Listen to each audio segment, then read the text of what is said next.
Bismillahirrahmanirrahim. Assalamualaikum warahmatullahi wabarakatuh. Nahmaduhu wa nasta'inu wa nastaghfiruh wa na'udzu billahi min syururi anfusina wa min sayyiati a'malina. May yahdihillahu fala mudilla lahu wa man yudlil fala hadiyalah. Asyhadu an la ilaha illallah wa asyhadu anna Muhammadan abduhu wa rasuluh. Allahumma sholli ala sayyidina Muhammad wa ala alihi wa sahbihi wasallam amma ba'du. Bapak Ibu sekalian, pada pagi yang berbahagia ini, hari pertama yang telah dibuka, dimulai oleh Bapak Ustadz Sodik mengenai KBI. Jadi izinkan saya menggunakan atau membuka, mari kita sama-sama membuka panduan kita. Saya hanya ingin menjelaskan bagaimana panduan ini berbicara. Jadi proses ini akan selalu seperti ini. Jadi artinya semua bahan yang telah diberikan kepada Bapak dan Ibu sekalian akan dibahas di kelas ini dengan sangat pelan-pelan, persis seperti para kiai, para ustadz di pesantren menyampaikan di depan para santrinya. Santrinya harus terdiam, mendengarkan, kemudian ustadznya membaca kitab kuning dari bahasa Arab menjadi bahasa keseharian. Ada yang berbahasa Sunda, berbahasa Jawa, berbahasa Indonesia. Kini saya ingin menyampaikan hal yang dengan metode sama, tetapi dari bahasa Indonesia, bukan dari kitab kuning, tapi dari kitab ini yang Kiai Haji Asin Sako mengatakan ini diberi nama sekarang Rudinun. Nah, kenapa buku ini jadi Rudinun saya juga tidak tahu. Dia mengatakan ini artinya kitab yang telah dibuat oleh Rudi. Jadi inisialnya Rudi tetap ada. Tapi sebetulnya bahan-bahan ini didukung oleh ke-11 para walas yang hadir saat ini. Nanti akan diperkenalkan. Dan kemudian saya ingin menyampaikan ketakutan saudara-saudara mengenai kelas akselerasi. Judulnya sekarang kita ubah menjadi kelas belajar istiqomah. Nah, kelas belajar istiqomah ini kelas belajar istiqomah ini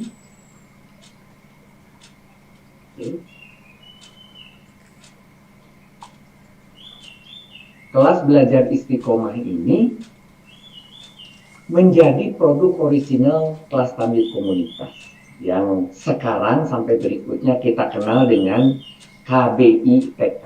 Begitu, TK-nya tamyiz komunitas, KBI-nya kelas belajar istiqomah. Nah, mengapa ini lahir? Karena berbagai keluhan terjadi di level 3 yang sedang belajar tamyiz reguler, sehingga muncullah proses di mana banyak teman-teman para santri yang menginginkan lebih cepat. Bahasanya itu disebut akselerasi. Lebih cepat bukan dipepetkan waktunya, tetapi lebih cepat untuk mengertinya.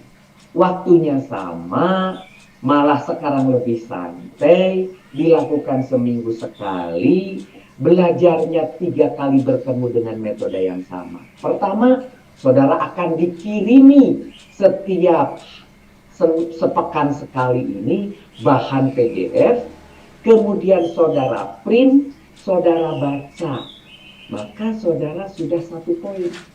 Kemudian selama 4 hari Senin sampai Kamis didiskusikan di kelas, bertemu 2 kali dengan bahan yang sama.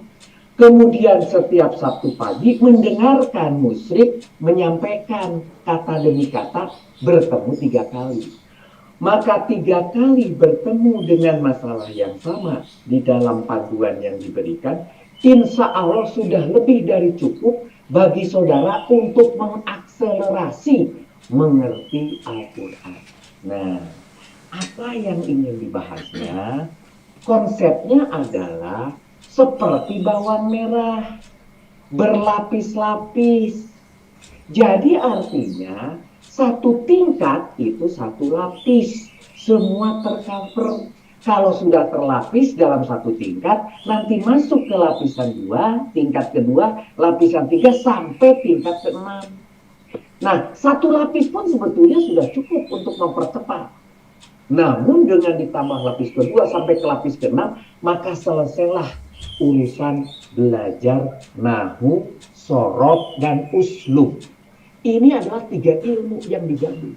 Nahu, sorof, dan uslub. Dan semua itu nanti akan kita bahas sedikit demi sedikit dengan metode yang sangat-sangat sudah core of the core, sudah terkumpulkan menjadi sangat-sangat sederhana, dan kemudian itu disampaikan dalam bahasa Indonesia yang sederhana dari jumlah puluhan sumber ilmu pengetahuan tentang nahwu, sorof, dan uslub.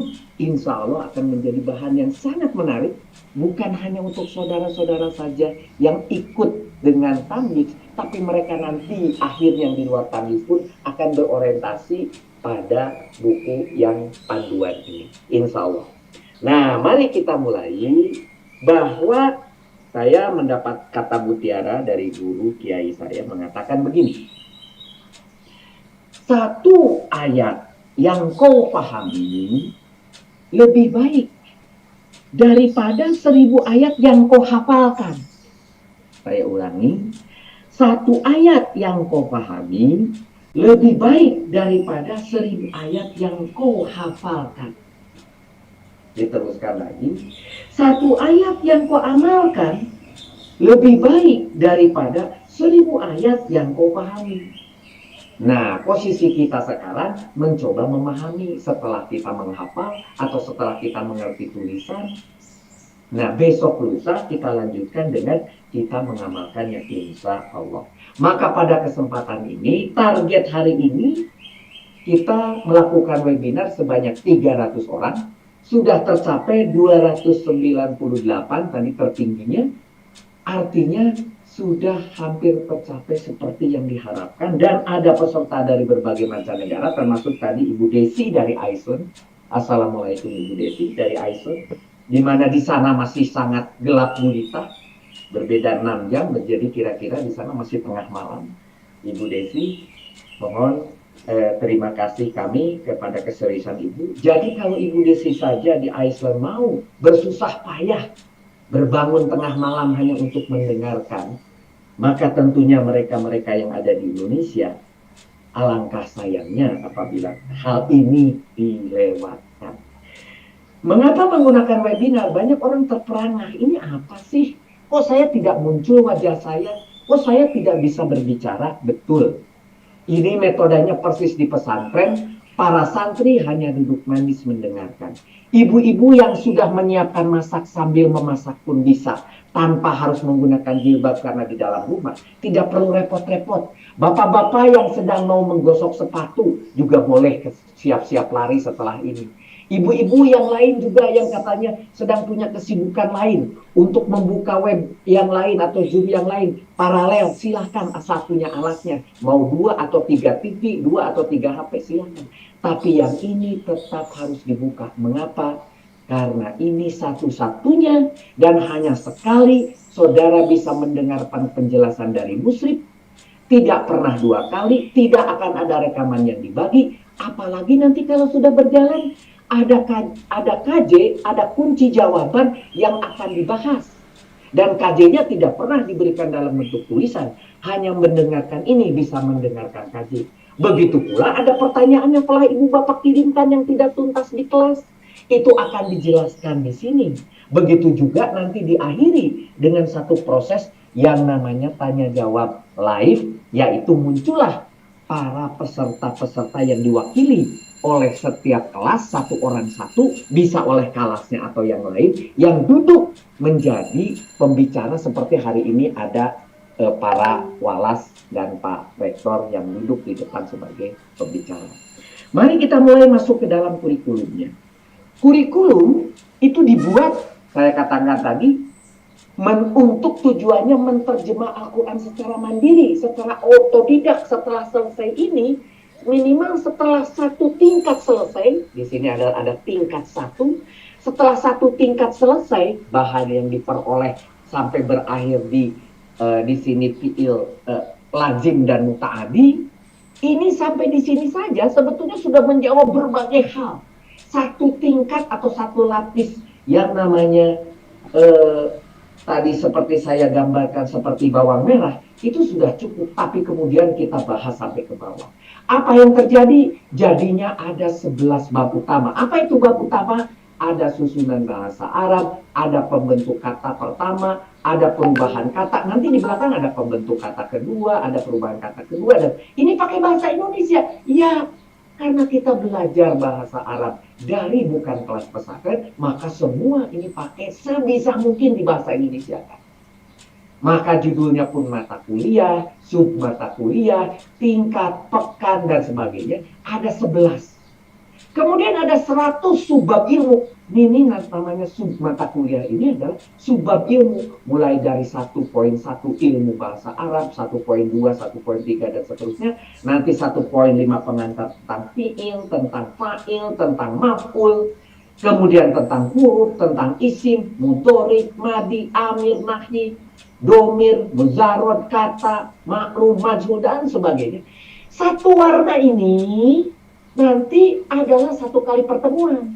Minggu depan insya Allah, pekan depan, pada Sabtu depan kita akan mulai masuk ke tingkat 1. Pekan 1, yaitu yang warna kuning. Akan dibahas 4 subbab ilmu dari 100. Kemudian dibuat juga menjadi 6 tingkat. Ada 1, 2, dan seterusnya. Dilakukan 8 kali pertemuan untuk masing-masing tingkat, yaitu satu tingkat ada 8 minggu atau 8 pekan, 1 sampai 8. Kemudian total dilakukan kira-kira 50, tapi ini belum tentu 50, bisa lebih, karena perkembangan dari bahan yang kita sedang bentuk, karena ini belum semua, dan juga ada nanti masukan-masukan dari para walas. Sehingga totalnya diperkirakan ekivalen dengan 1 tahun, dikurangi dengan bulan puasa, dikurangi dengan kegiatan lain yang mungkin tidak bisa, sehingga total insya Allah dalam 1 tahun akan menguasai seluruh bahan daripada Al-Quran.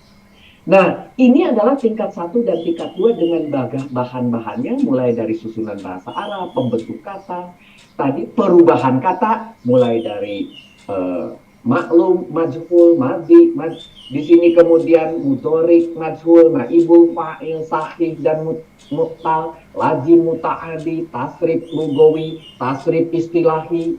Nanti kita akan kenal wajan dan maujud, wajan fi'il sulasi mujorib, wajan fi'il sulasi majid 1, karena ini tidak bisa 1 minggu, dibagi 2, wajan fi'il sulasi majid yang kedua. Kemudian ada jenis isim. Kemarin ada yang bertanya tentang mana isim alam, mana isim ada isim alam, ada isim zaman, semua ada di sini. Ada tasrif isim. Begitu juga di sini berikutnya ada perubahan harokat, mulai cerita i'rab, mulai mabni dan murab. Kemudian ada awamilul ismi, awamilul mudhorik, ada fa'il, ada maf'ul lebih diperdalam, ada sibeh jumlah, ada jar majrur, ada dorob madrub, dan seterusnya. Ini nanti di tingkat 3 di bulan ketiga. Begitu juga bulan keempat sampai fi'il sahih salin, sahih mahmud, sahih mudhob. Kemudian mu'tal, misal, mu'tal, azwab, dan sebagainya. Nama-namanya kan ini juga aneh-aneh, nggak apa-apa. Nanti diterjemahkan semuanya dalam bahasa Indonesia. Pembentuk kata kedua, pembentuk kalimat. Kemudian nanti akan ketemu lagi di pekan kelima, di pekan ke-33, di tingkat kelima atau tingkat ke-6. Ada tentang hal-hal khusus di sini tentang ina, kana, dona, lakna, fiyah, kemudian tentang hal, tamyiz, badal, taukid, musana, munada, dan sebagainya. Kemudian nanti ada perubahan kata, isim, ada isim nakiro, isim ma'rifat, ada yang berharokat tanwin, ada isim mufrad, isim musana, isim jamak, isim adad, adad maklum maksudnya, kemudian ada masdar dan sebagainya. Sampai nanti ada lain-lain, harusnya memang nanti belajar juga mentarkib kitab gundul, yaitu kitab kuning. Tetapi apakah ini nyampe atau tidak, nanti kita lihat. Bisa saja ini dijadikan sebagai kelanjutan daripada KBI ini. Nanti adalah membaca kitab gundul, kemudian merangkai kalimat yang indah dan sebagainya. Ini yang lain-lain itu bisa ada, bisa tidak ada. Nah, oleh karena itu, saya mulai bagaimana aturan pelaksanaan. Untuk peraturan pelaksanaan ini, yang dimaksudkan dalam standar operating prosedur ini, bagi peserta agar semua memiliki pengertian yang sama dalam belajar. Yang akhirnya bisa sama-sama, bisa menerjemah Al-Quran secara mandiri, sehingga insya Allah bersama-sama pula masuk surga. Amin ya Allah ya Robbal Alamin. Nah, di sini dikatakan bahwa ada penasehat yang tadi sudah disampaikan oleh Pak Ustadz Sodik, yaitu Bapak Profesor Dr. Kiai Haji Ahsin Sako Muhammad sebagai penasehat KBI ini. Nanti yang bersangkutan ini selama ini pun telah memberi nasihat, dan nanti maupun diminta ataupun tidak, dia bisa terus memberi nasihat kepada kita, terutama dalam materi ajar dari isi dari KBI, sehingga kualitas ilmu yang disampaikan dalam KBI ini selalu terjaga. Dan nanti di akhir akan menguji kualitas ajar kita, yaitu bahwa salah seorang atau salah bertiga tadi kata Pak Ustadz akan diambil untuk diujikan di depan Bapak Kiai, para santri yang 3 orang itu, untuk menguji apakah ilmu yang disampaikan selama 1 tahun ini masuk atau tidak. Nah, kemudian Pak Rektor disinilah yang kemudian menjadi motor mengkoordinasi berbagai hal, dari persiapan, dari masuk ke isi, masuk ke format, masuk ke segala macam, sampai mengumpulkan orang, mengklasifikasi orang, mengklasifikasi santri dan sebagainya, semua ada di tangan Pak Rektor. Kemudian untuk Pak Warek, karena sekarang ini ada yang tadi yang namanya post-test, maka post-test itu akan dikelola dari yang pertama sampai ke yang 50 oleh Pak Warek. Kenapa kok Pak Warek?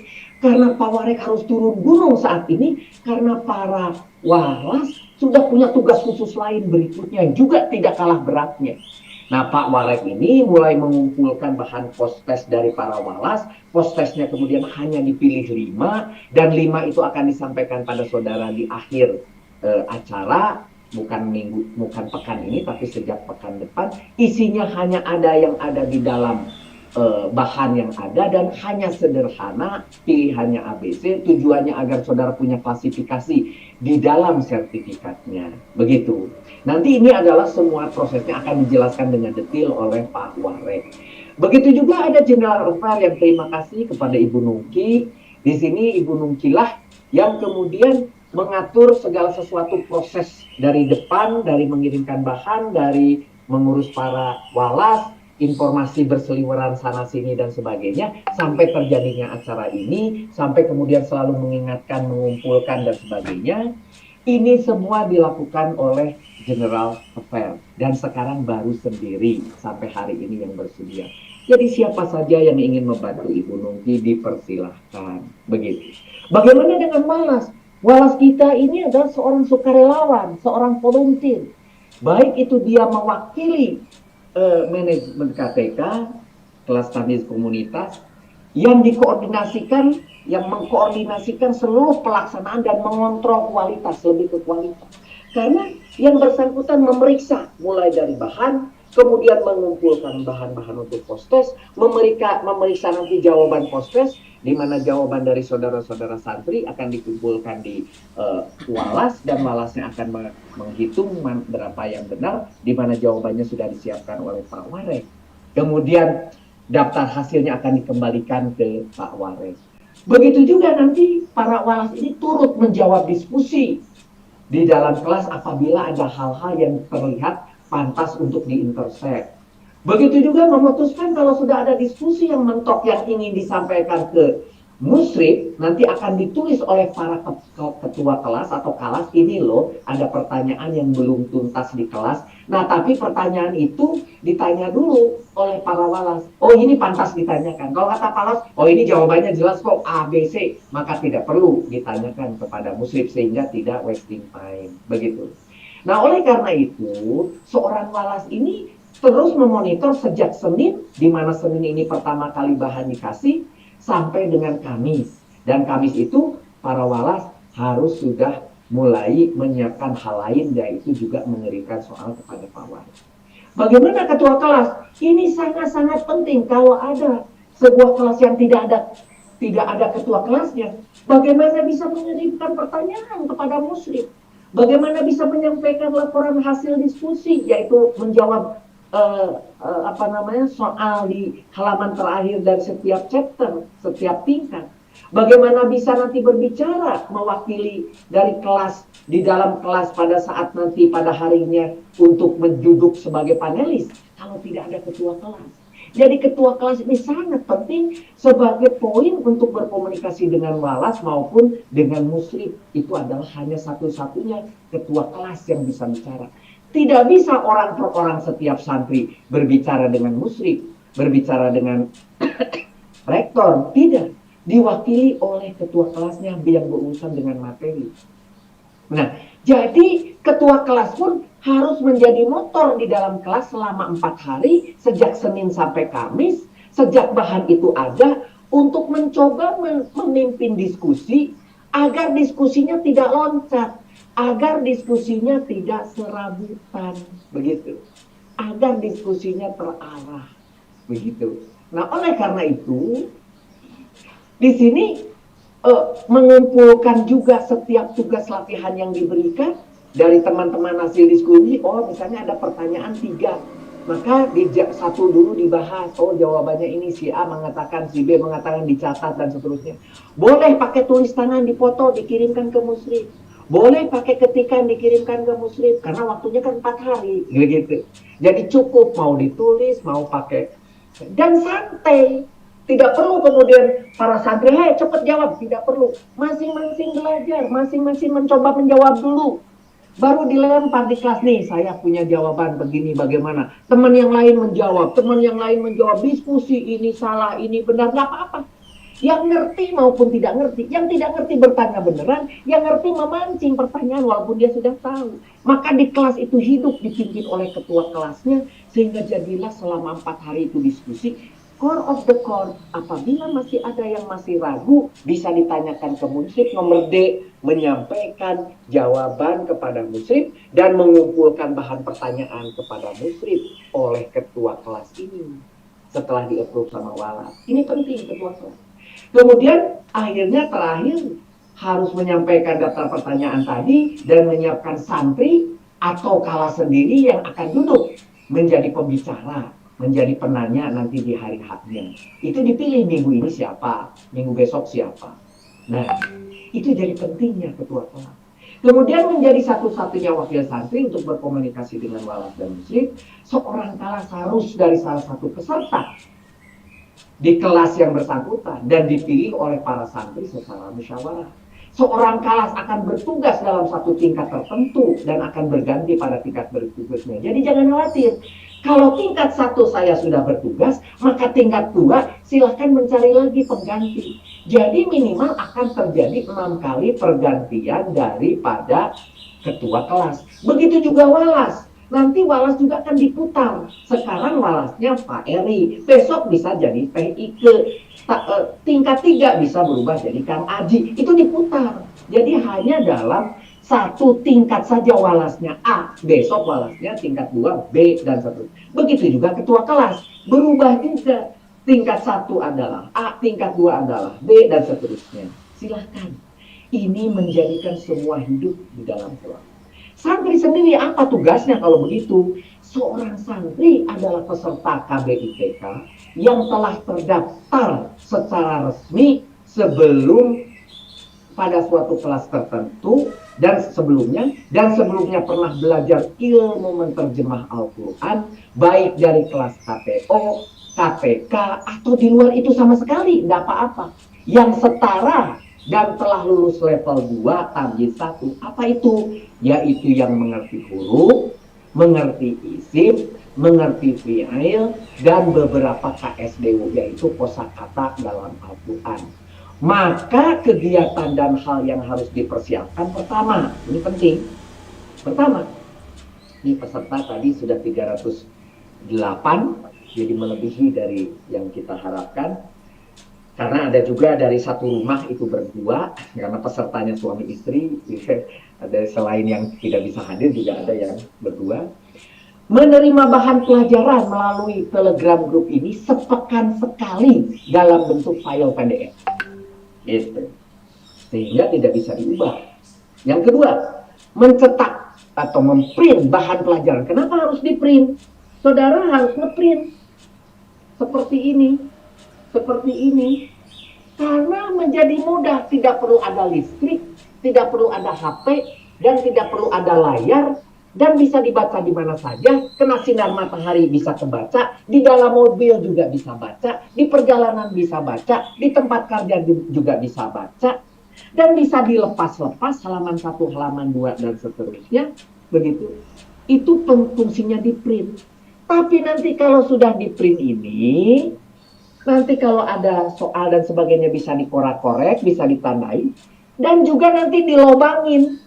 Setelah dilobangin di apa? Dimasukkan ke order.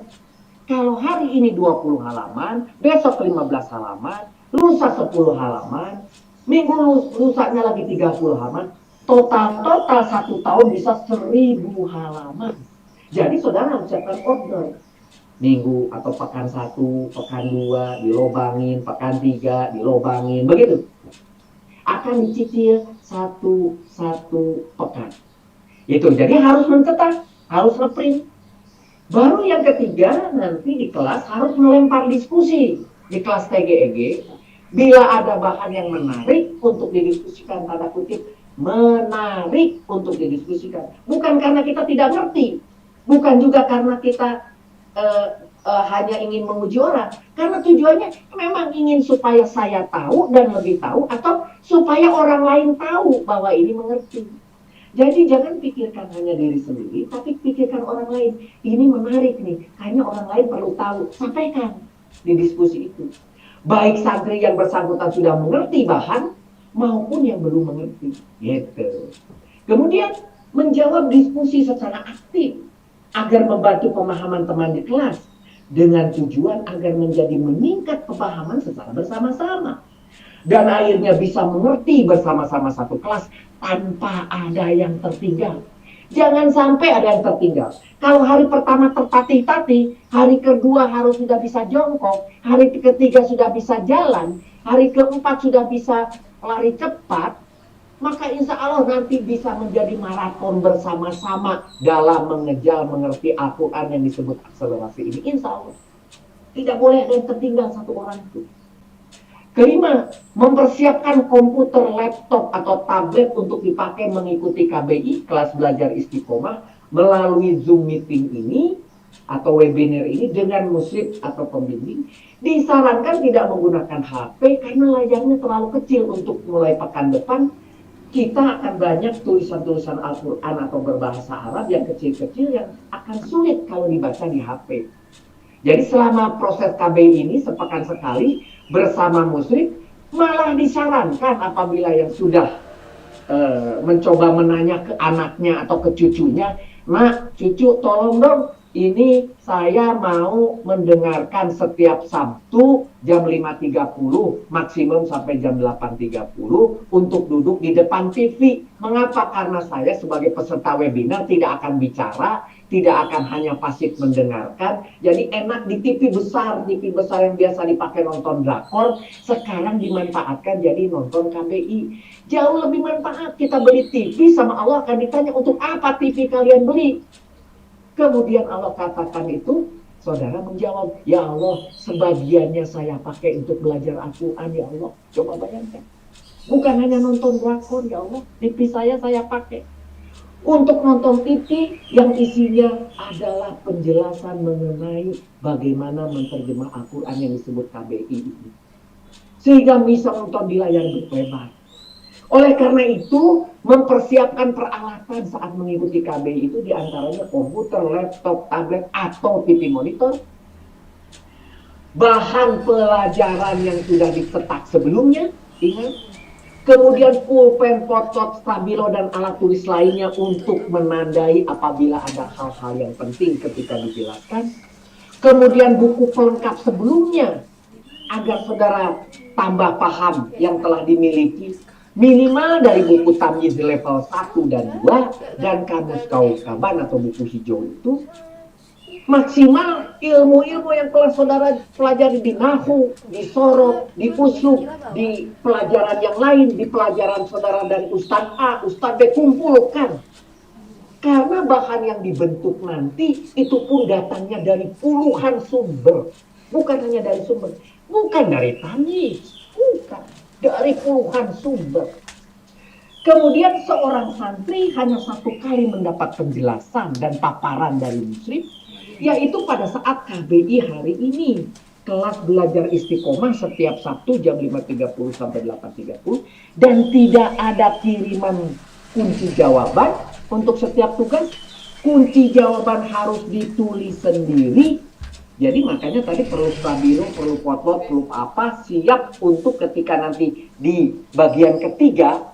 Bagian pertama itu menjelaskan, bagian kedua saya jawab soal yang lalu, yang ketiga adalah menjawab KD, dan yang keempat kemudian diskusi.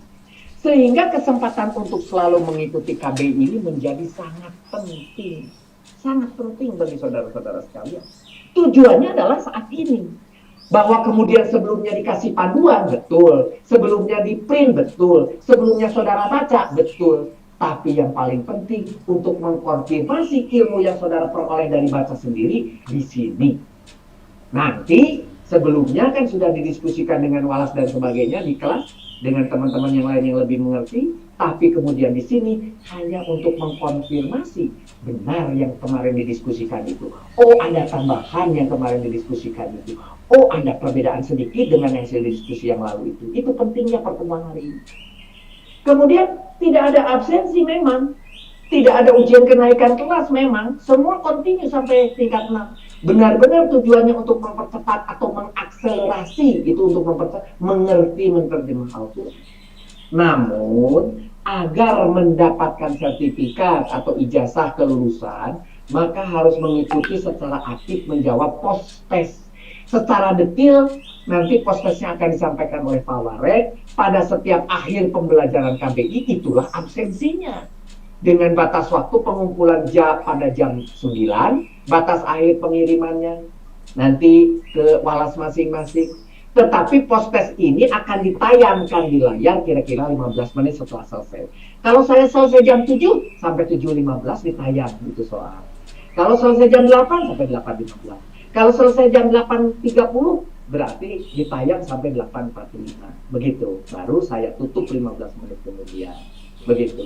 Tetapi saudara tetap memiliki waktu jawaban kapanpun berhentinya, tetap jam 9 adalah masa terakhir. Nah, tata waktunya seperti apa? Di sini pelaksanaan KBI ini diatur sebagai berikut. Pertama, bahan pertama atau orientasi, yaitu hari ini, berupa dokumen ini yang sedang dipegang oleh para santri ini. Dikirim Senin tanggal 5 September yang lalu melalui TEG MTK. KBI, kelas belajar istiqomah ini, pertama dilakukan Sabtu pekan depan tanggal 10 September jam 05 tadi melalui Zoom meeting yang linknya sudah ditentukan dan tidak berubah. Yang hari ini. Bahan selanjutnya berupa file PDF akan selalu terkirim pada setiap hari Senin jam 05 dari General Affairs Indonesia. Nanti akan terkirim mulai besok Senin jam 5 ada bahan berupa PDF pekan pertama, tingkat pertama, bahan pertama. Kelas wajib menyampaikan jawaban dari bahan yang telah diberikan dan dikumpulkan dari hasil diskusi di kelas TEG secara kepada musyrif atau pembimbing paling lambat hari Kamis jam 24.00. Yang menyampaikan jawaban di atas jam 24 tidak akan saya baca. Begitu juga kelas dapat menyampaikan pertanyaan secara tertulis kepada musyrif paling lambat juga Kamis jam 24. Lebih daripada itu pertanyaannya pun tidak akan saya bahas. Begitu. KBI yang dipimpin oleh musyrif ini akan selalu disampaikan setiap Sabtu jam 05.30 melalui webinar ini. Nah, begini. Nah, sekarang ada pertanyaan memang. Loh, kenapa Sabtu? Kenapa bukan hari-hari yang lain? Kenapa bukan hari kerja?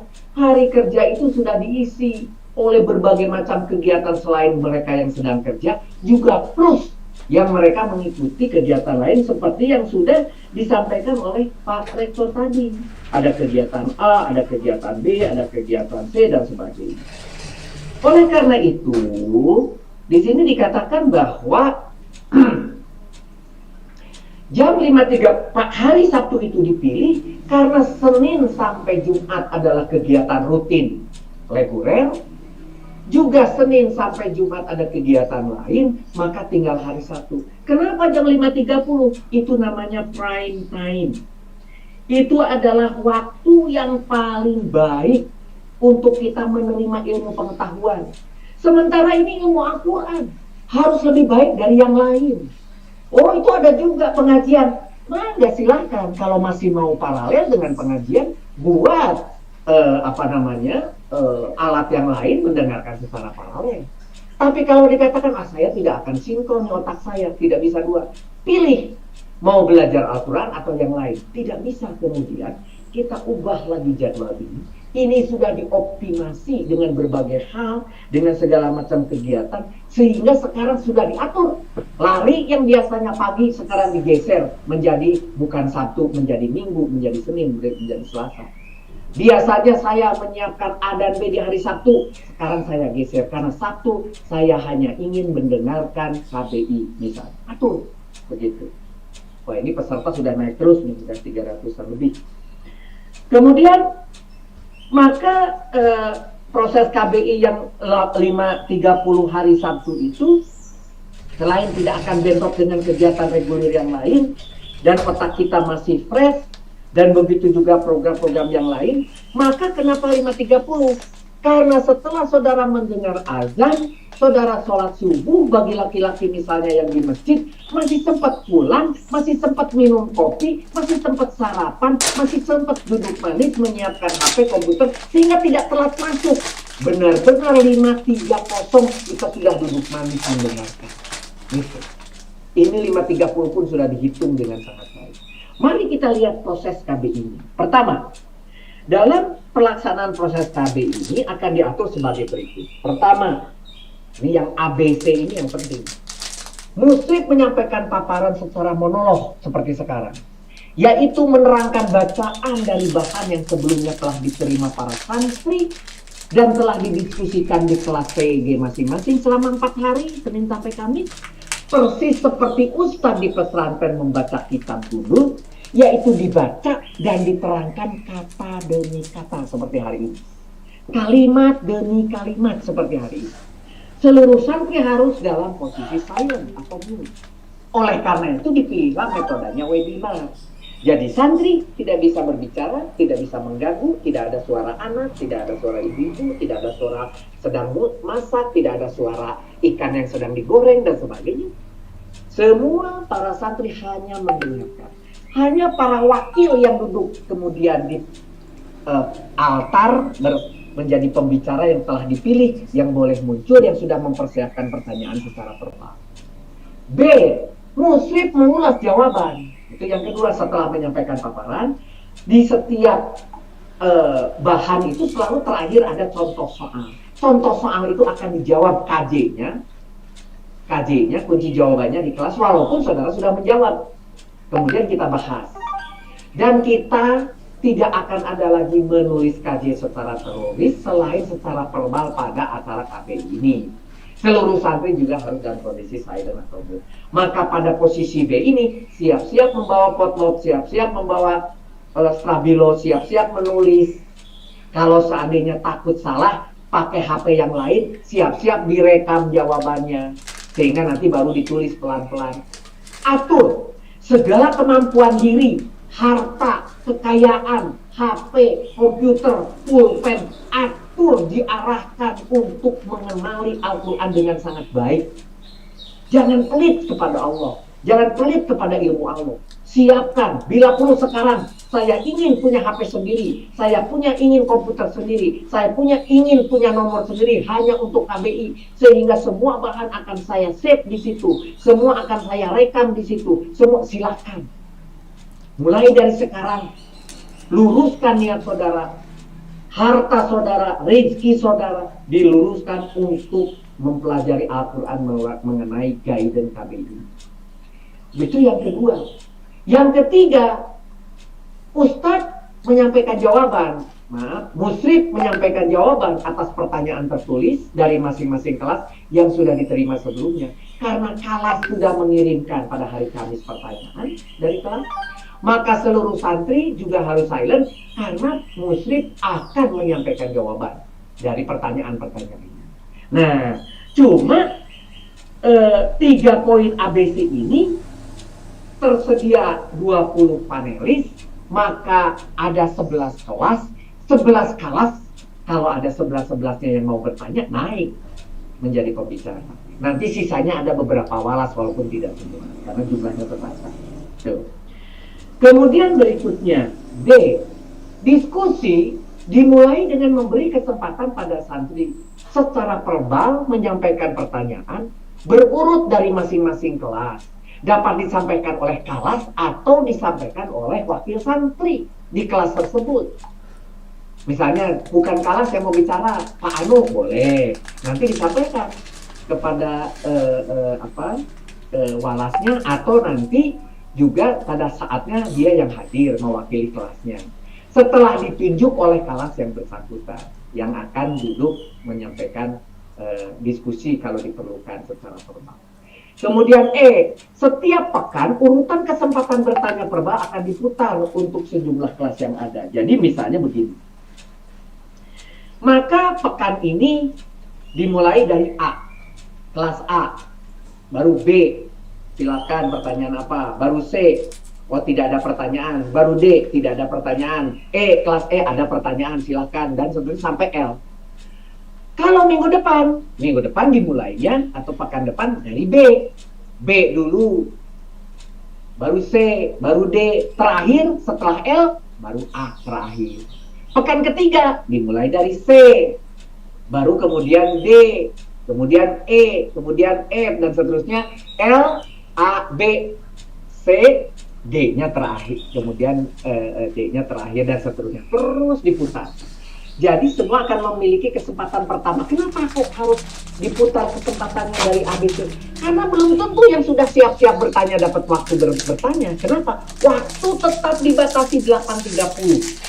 Kalau masih cukup, kita teruskan. Kalau tidak cukup, pertanyaan dibatasi sampai 8.30. Tidak bisa melebihi. Karena kita sudah komit. Kita harus terbiasa dengan komit. Mulai 5.30 kita sudah duduk manis, artinya sebelum 5.30 sudah masuk. Karena webinar ini 5.15 sudah on.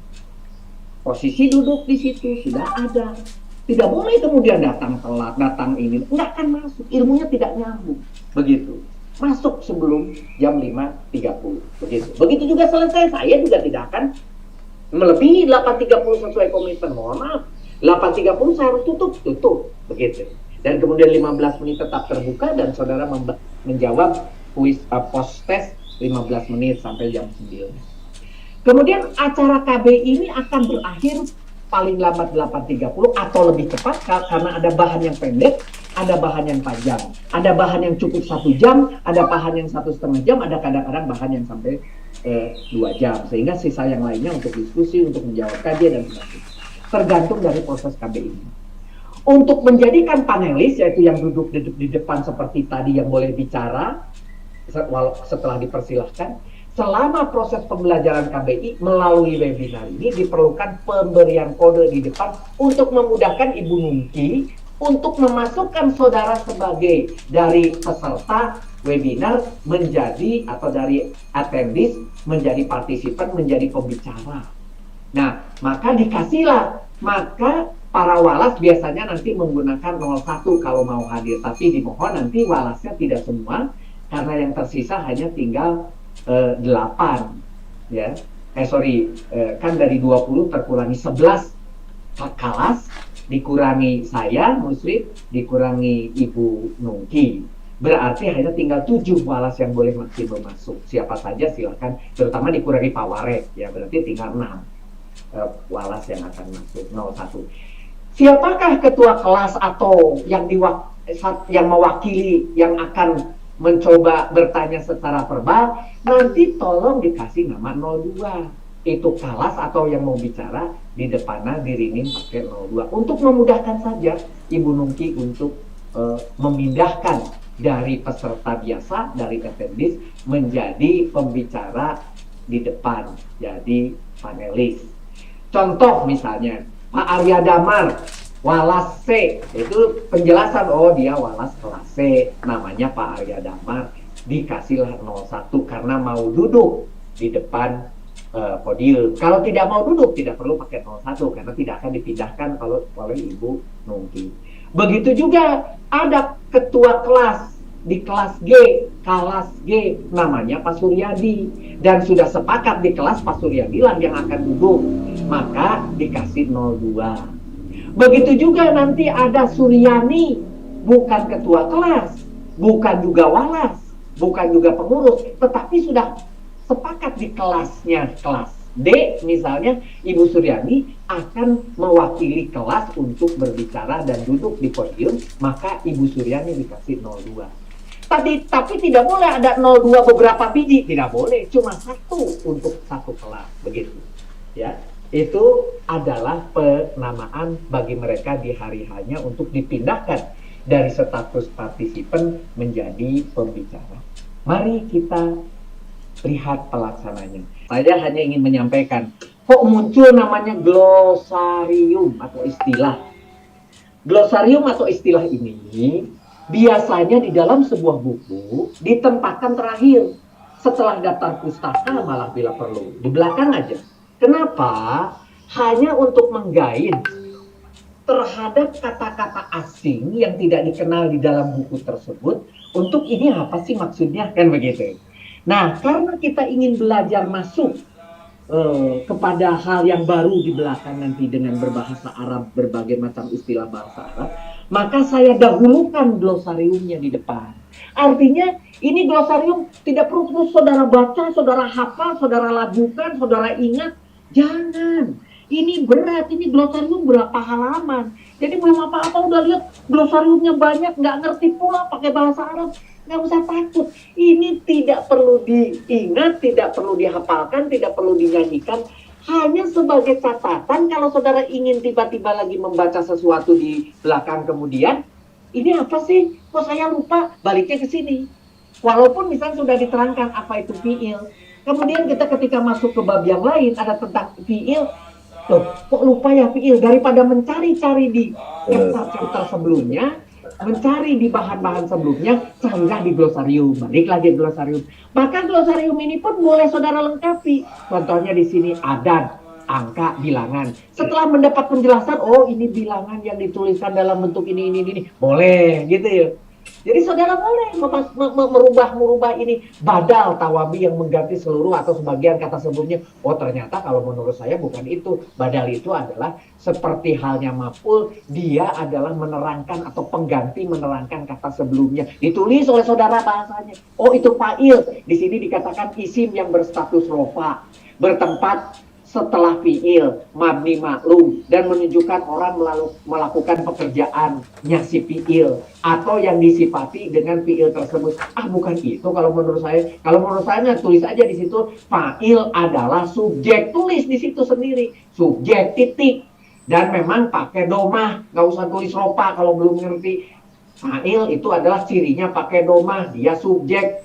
Gitu, ditulisnya setelah fiil, menggantikan dia kalau ada dia di depannya, baik dia laki-laki atau dia perempuan, ditulislah di sini gitu oleh tangan sendiri, oleh Stabilo. Jadi ini glosarium itu ditulis berdasarkan apa yang kita pikir oleh para walas dan kita. Berikutnya boleh saudara tambahkan. Kenapa tambahkan? Nanti di terakhir, di sini kan ada kosong nih.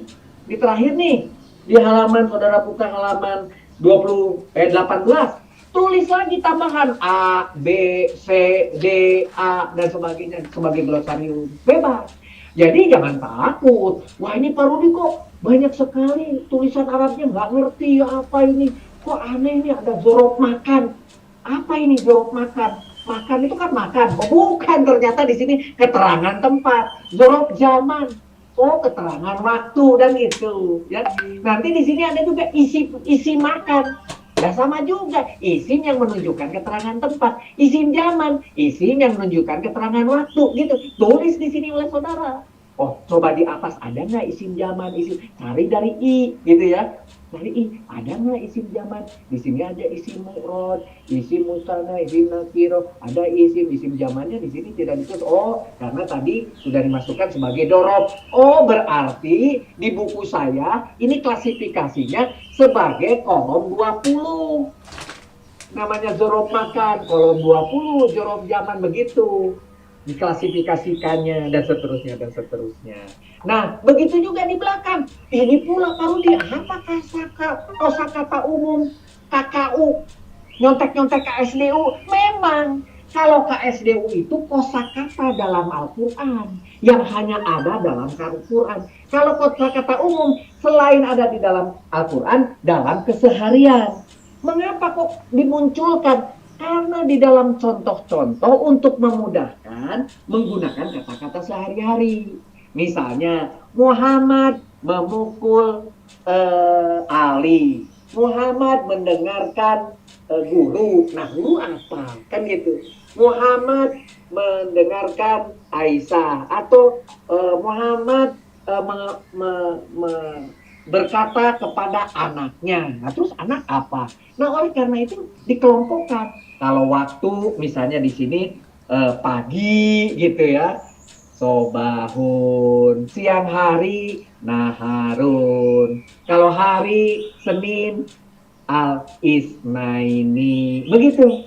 Dan seterusnya dikelompokkan lagi. Ada misalnya tubuh manusia. Kemarin dia bertanya, kenapa tubuh manusia ditulis? Saya kan bukan dokter, ngapain tahu semua gitu ya.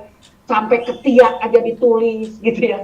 Misalnya, enggak apa-apa, ini pengetahuan, tidak dibaca, tidak apa-apa. Tapi saat dibutuhkan, buka ke sini, begitu. Contoh misalnya alam semesta. Loh, saya kan bukan ahli alam semesta, kenapa? Tapi coba lihat, matahari, sampun. Loh, Pak Rudi, biasanya di KSDU bahasa Arabnya dulu. Dari bahasa Arab diingat-ingat, dinyanyikan, dilakukan supaya ngerti. Silahkan. Tapi kalau di sini dibalik, dari bahasa Indonesia dulu. Ketika kita mau mencari apa itu matahari, ada sampun. Apa itu bumi, ada ardun. Apa itu bulan, ada komarun. Apa itu gunung, ada jabalun. Ada apa itu sungai, ada nahrun. Apa itu laut, ada bahrun. Apa itu angin, ada rihun. Gitu sebagai contoh. Nanti ada lagi apa? Di sini ada keluarga. Siapakah ayah? Siapakah ibu? Umu, ubun, abun, kakek, gitu ya, nenek, paman, bibi, dan sebagainya. Sampai istri, jauh jatun, ipar, sikun, buyut, dan seterusnya. Mertua, keponakan. Kalau nanti mencoba merangkai kata, ayah memanggil kakek, lihat dari sini. Oh, ini ada abun gitu memanggil, kemudian kakek cari kakeknya mana, gitu kan? Gitu. Begitu juga alat tulis, ada pulpen, ada pensil, gitu ya. Gitu. Ada pulpen, ada pensil, ada buku, kitabun dan sebagainya, penggaris, kertas dan sebagainya. Aktivitas. Kalau saudara mulai aktivitas, belajar, dosa, ya justru gitu ya, berkata, pola, berjalan, gitu. Dan seterusnya, berlari, mengajar, pola, ya gitu, dan seterusnya.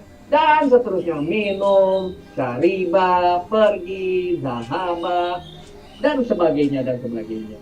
Begitu juga nanti pekerjaan. Dia sebagai apa? Ahli bedah, dokter. Dokter itu misalnya tobibun. Tobibun itu kalau bahasa Indonesia tabib. Kalau kita tabib bukan dokter katanya gitu. Padahal kalau bahasa Arab tabibun itu adalah dokter.